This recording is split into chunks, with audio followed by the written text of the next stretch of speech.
Hello. Now, I've been out having some fun on my GSX-R 750. It was always the plan to do some track days over the summer, and that's exactly what I'm doing. I've just finished doing a track day at Donington, an evening track day at Donington. So I think evening track days are the best. They're calmer than normal track days because people aren't having to get up at 4 or 5 in the morning to get to the tracks. Less testosterone. Still get 4 20-minute sessions. That's probably as many as I'd want to do anyway. Yeah,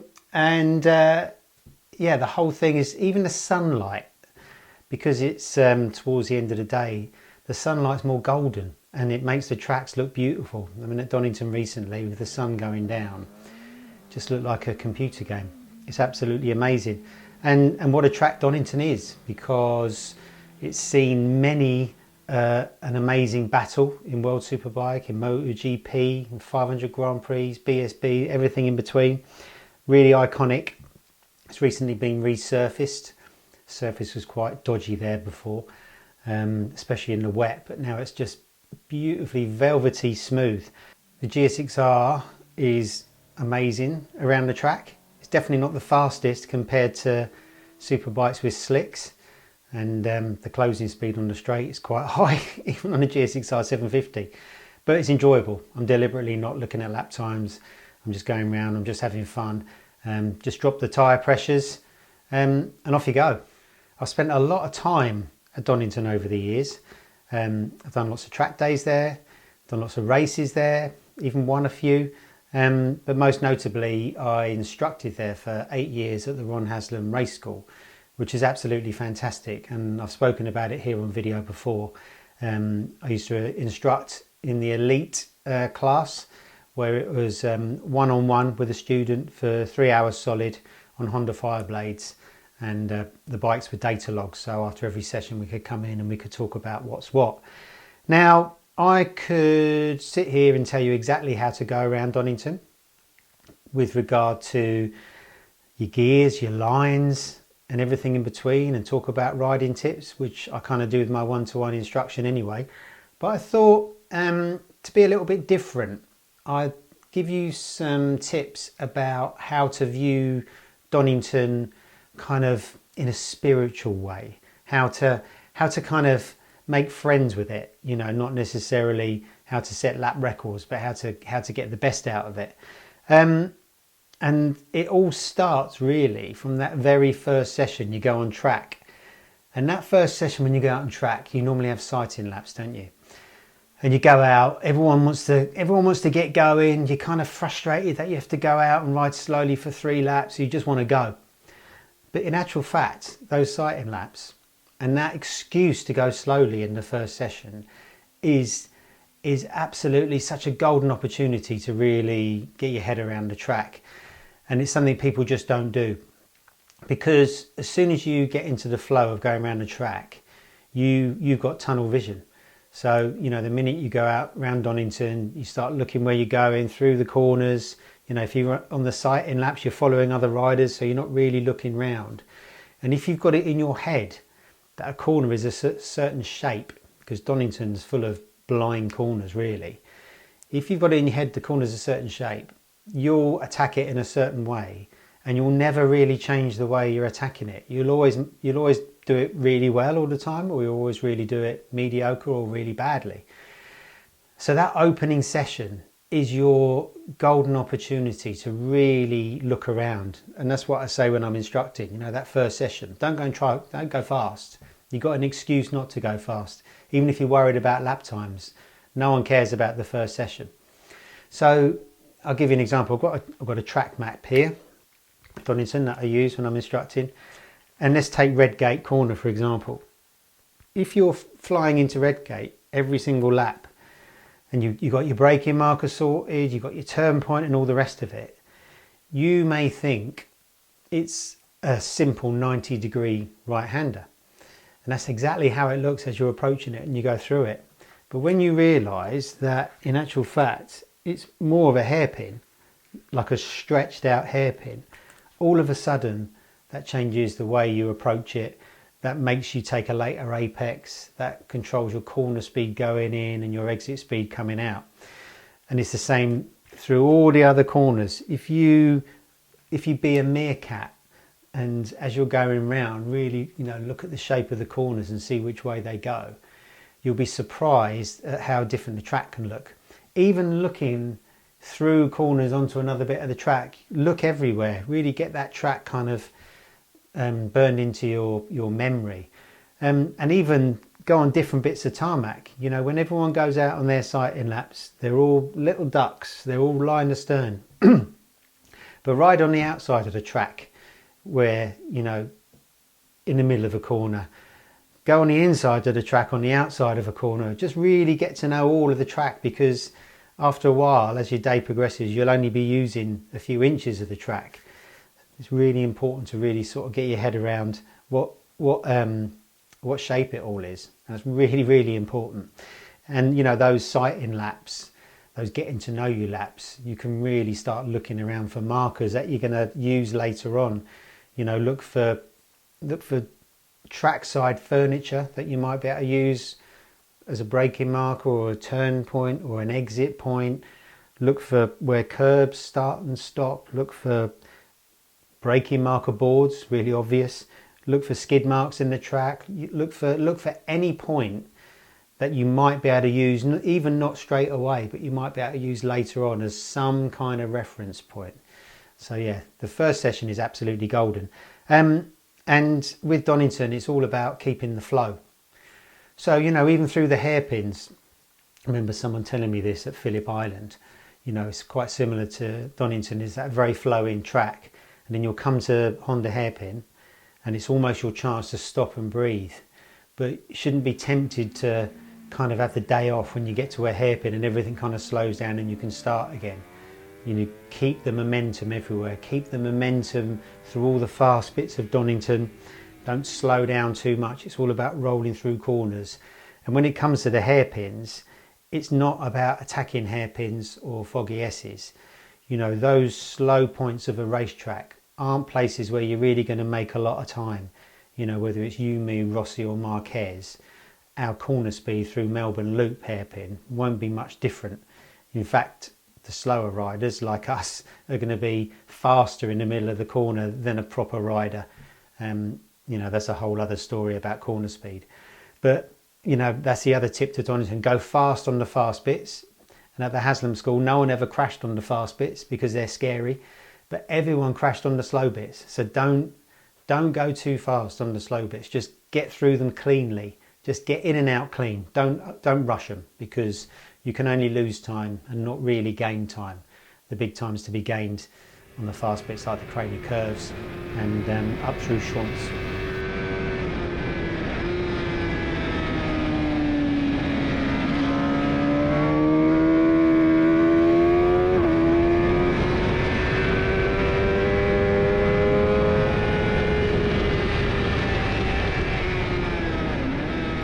The other thing is, even though you've got to keep the bike on the boil and keep momentum, you've got to remember to use the engine. So, especially with the big 1000cc, one of the big things when I was instructing at the Haslam School is generally people go through corners a gear too high. And the bike can do it, it's all very well, it's all fine. But the problem is that you're riding the gear too high because the bike doesn't feel too violent or feel too aggressive.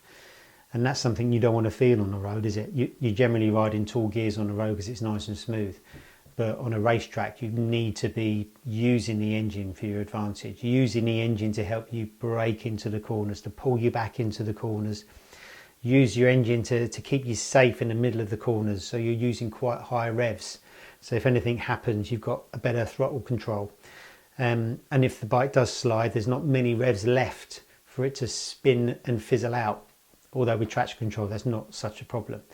But also those lower gears help you fly out the corners better. Really, you've got to think as racetracks as a series of little drag strips coming out of each corner, especially on 1000. You need to be able to accelerate out the corners absolutely hard as you can.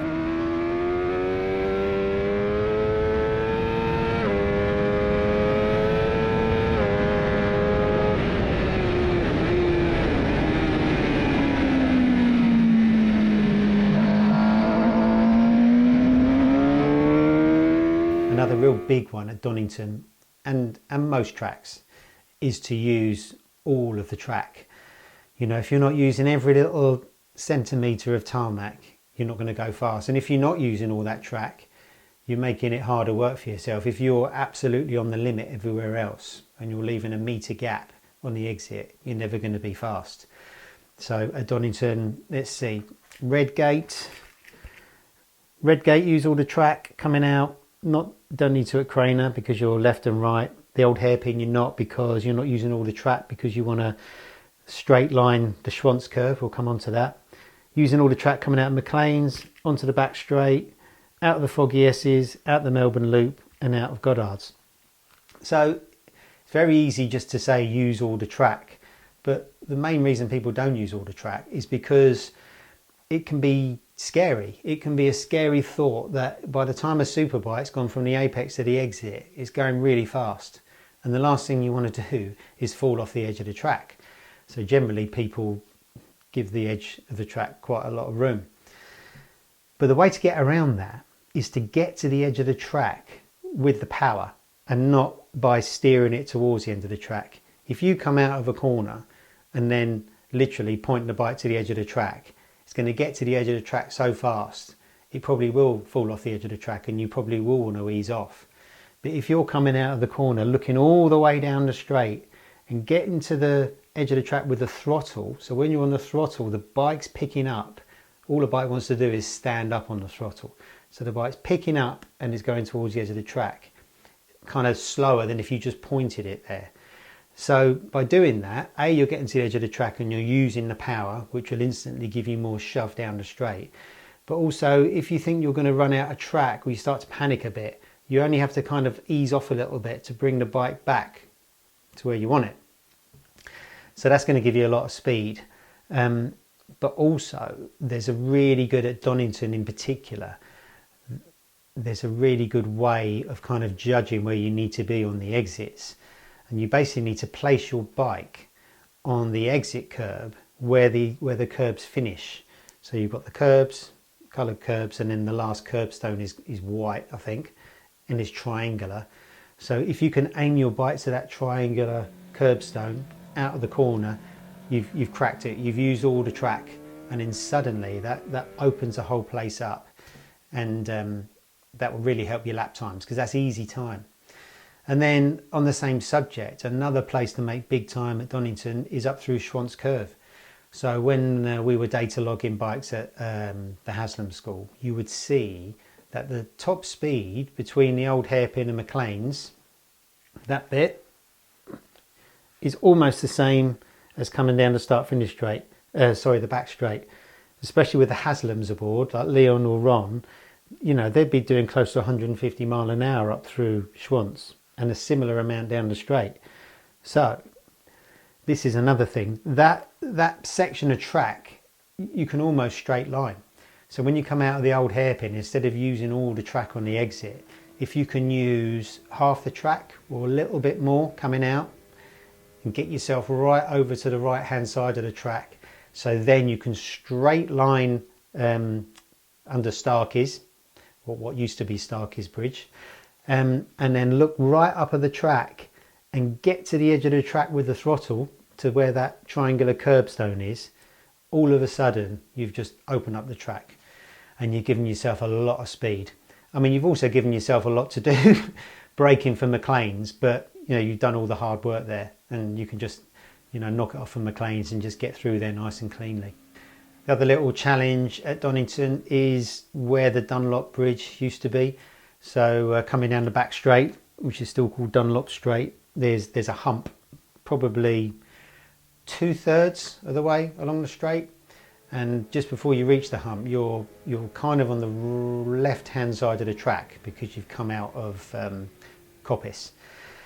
So on most bikes, the bike wants to wheelie over the hump, which obviously isn't good because not long after you go over that hump, you've got to start braking for the Foggy S's. So there's kind of 3 ways you can control the wheelie there. The first way, which is quite effective, is to cross the hump diagonally. So cross the hump diagonally as you make your way to the right hand side of the track to brake. then it kind of takes the wheelie out of the bike, this is why you see when MotoGP bikes come onto a straight, they don't come onto the straight and stay on that side of the track. They almost do a big S. It's all the time the bike's kind of leant over, it doesn't want to wheelie. As soon as it's in a straight line, it wants to go up. So that will take the wheelie out. Stamping on the back brake, if you go over it straight up and down, will calm the wheelie down. And also standing up on the pegs. As soon as you stand up on the pegs, what you're basically doing is throwing your weight forward and taking the wheelie out. I do a mixture of all three depending on the kind of bike I'm on. If it was on my race bike, which I suppose is the fastest bike I ride, then I would probably do a little bit of back brake and a little bit of standing on the pegs, because I'd like to get over to the right hand side a little bit sooner. But yeah, you could do any of all three. And also going over that hump also helps you get your body to change position from hanging off kind of to the right from coppice to hanging off to the left on the approach to the SSC.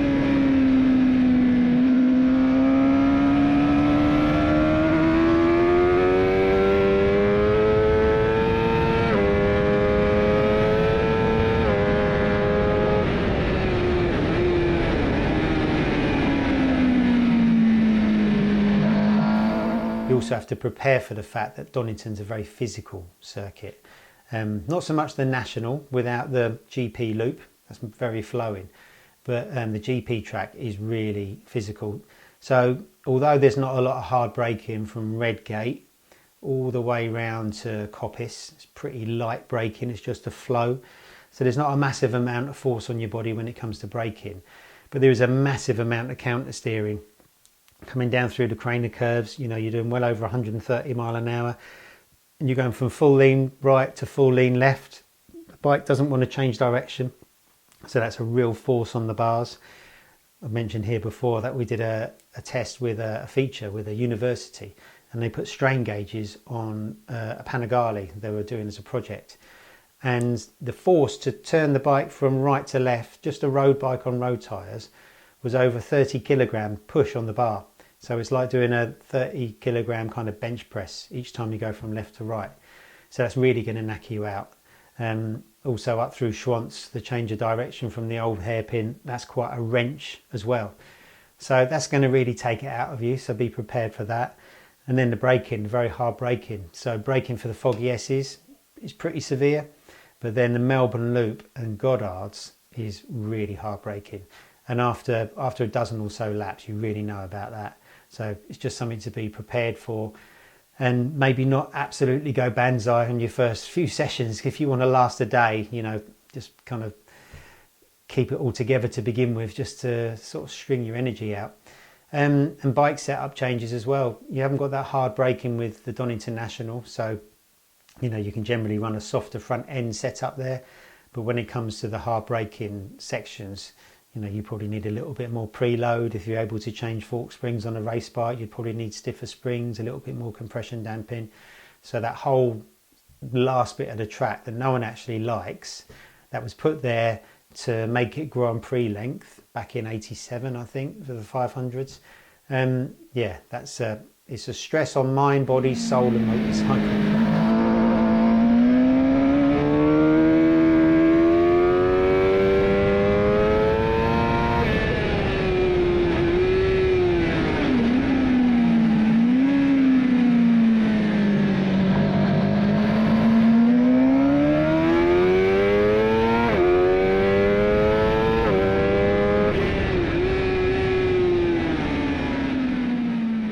So that's it really. I thought I'd give you a little bit of background about kind of what Donington's like to ride, what to expect, you know, how to get the most out of it, based on all those years of me instructing at the Haslam School, where obviously the same kind of things come up time and time again. But thanks for watching. I'm going to have a little bit more fun on my GSX-R this year. Probably go to Brands Hatch next, so I might do a similar video of how to think about Brands Hatch. But in the meantime, thanks for watching. If you like this video, please like and subscribe. See you soon.